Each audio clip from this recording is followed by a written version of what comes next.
Assalamualaikum warahmatullahi wabarakatuh. Sebelumnya perkenalkan, saya Rifki Fatur Rahman dengan NIM 20110180007. Di sini saya akan menjelaskan tentang definisi fotorespirasi.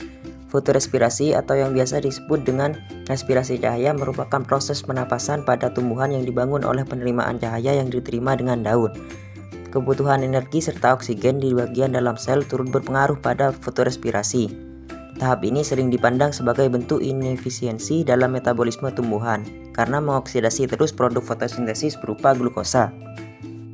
Baik, saya Risa Ayu Safitri dengan nomor induk mahasiswa 202101080005 akan melanjutkan pemaparan materi. Di sini saya akan menjelaskan tentang mekanisme fotorespirasi. Ketika suhu sedang konsentrasi CO2 kurang lebih 350 ppm, tanaman C3 cukup air CO2 melimpah, maka proses fotorespirasi tidak mengakibatkan masalah. Namun, ketika cahaya memanas, stomata akan menutup untuk mencegah kehilangan air secara berlebihan. Dan fiksasi C dalam siklus Krebs secara berkelanjutan akan mengurangi konsentrasi relatif CO2 dalam daun.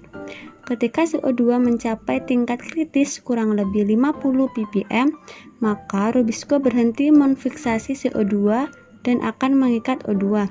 Jadi, fotorespirasi akan mengurangi efisiensi fotosintesis.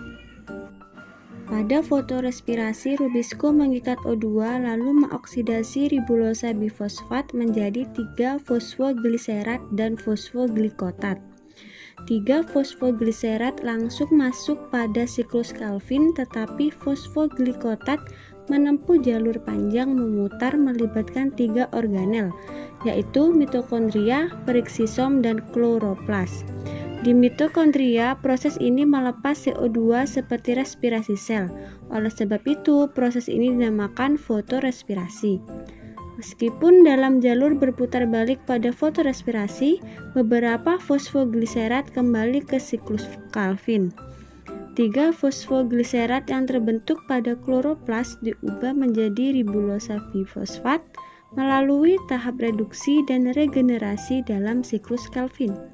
Amonia dan alpha-ketoglutarat diubah menjadi glutamat dalam kloroplas.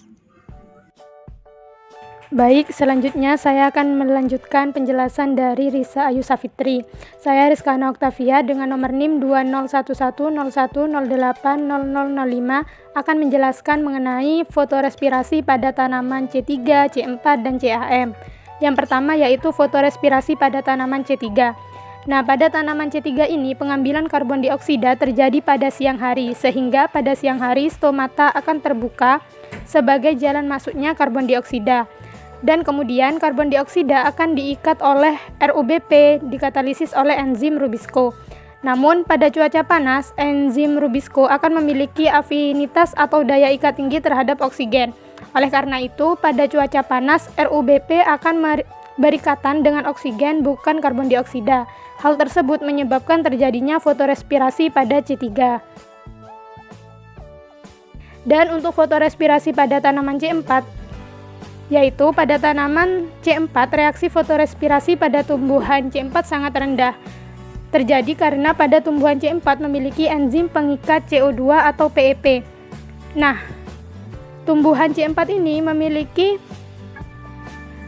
pengikat CO2 sehingga tidak terjadi kompetisi antara CO2 dan oksigen. Karena itu PEP hanya mengikat CO2 saja. Oleh karena itu PEP akan langsung membawa CO2 ke RUBP sehingga menekan terikatnya oksigen pada RUBP.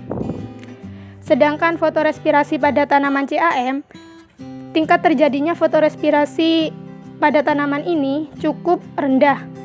Namun kemungkinan pengikatan molekul oksigen terjadi pada malam hari saja.